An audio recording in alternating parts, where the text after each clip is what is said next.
I'm so done with this garden.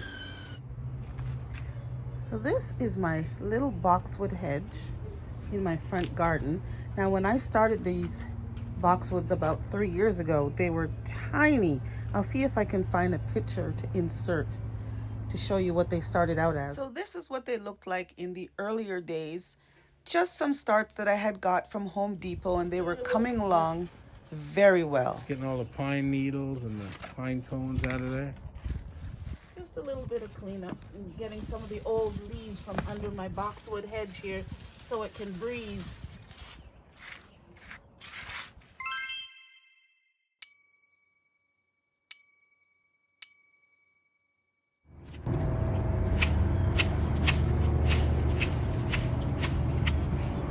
They grew to a point where I felt comfortable trimming them down, and the vision that I had in this front garden was starting to come to life. I wanted a low little boxwood hedge, and they were really coming along quite nicely.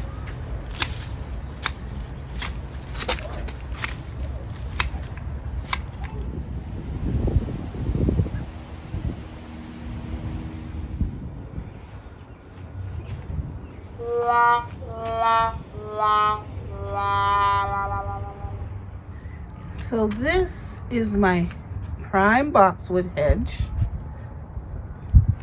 and this is what it looks like. Unfortunately, it's infested, if you can see here, with the boxwood moth.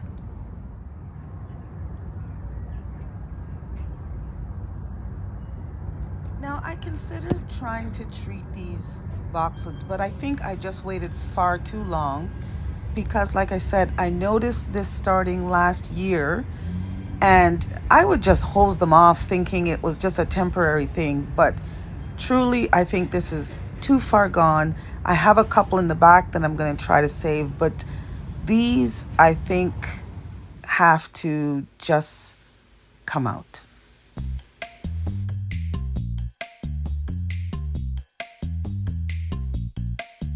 So these are the life stages of the box tree moth. They start off with eggs, look something like this. These are the larva, caterpillar-like. This is the pupa. This is when they encase themselves before they turn into the adult moths. You can get this product, Bacillus thuringiensis, or BTK. It's a biological insecticide. It's organic, it's very easy to use, and it's very safe. And that might not totally eliminate your problem, but it will surely help to keep it at bay. You can get this anywhere, like I said. Read the instructions. I'm no expert on it, but this is what I've been using to save the boxwoods that I have in my back garden.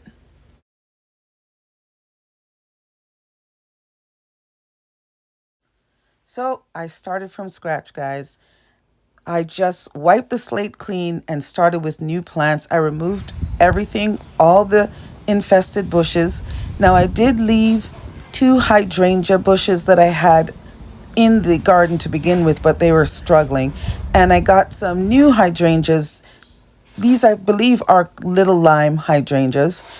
I put in some caladiums, some white caladiums, some white impatiens, some Dusty Millers in there, everything white in this garden, because I don't really know what I want to keep in there long term other than the hydrangeas. And I figure I could switch out the plants, whatever I decide on. So I will show you some pictures of what it ended up looking like in the end, but it has since grown in quite nicely, and I'll give you a more in-depth look on a garden tour that I'm working on.